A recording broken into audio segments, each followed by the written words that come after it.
West Indies विपक्ष पंचम टी20 मुकाबला भारतर लज्जाजनक पराजय। सीरीज हारिला भारत। गतकाली भारत और वेस्टइंडीज मध्य चलता 5 मैच विशिष्ट टी20 सीरीज अंतिम मुकाबला खेला जाउथिला।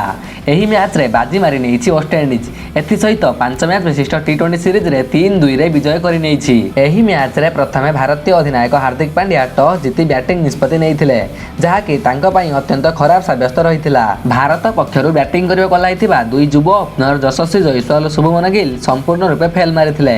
यशस्वी जयसवाल मात्र 5 रन करी पैभिलियन फेरिथा बेले शुभमन गिल 9 बॉलरू 9 रन करी आउट होइथिले। एहा परे बैटिंग करियो कोल्हाइथिबा सूर्य कुमार यादव 45 बॉलरू 61 रन रे एक सुंदर पारी खेलिथिले।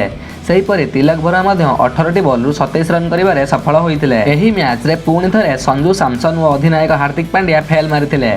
संजू सैमसन 9 बॉलरू 13 रन करथिबा बेले हार्दिक पांड्या 18 बॉलरू मात्र 14 रन करी पैभिलियन फेरिथिले। फलरे भारत 20 ओभर रे 9 विकेट हराई 165 रन करिबारे सफल होइथिला। 166 रन रो विजय लक्ष्य को पीछा करि ओल्हाइथिबा वेस्टइंडीज दल भयंकर अंदाज रे बैटिंग करथिला। ब्रांडन किंग भयंकर 85 रन रे पारी एवं निकोलस पुराणकर चमत्कार 47 रन बल रे वेस्टइंडीज एही मैच रे 8 विकेट थाई विजय हासिल करि नेइछि। तेबे भारतीय बैट्समैन मानक धीमा बैटिंग प्रदर्शन पई मैच हारिछि टीम इंडिया।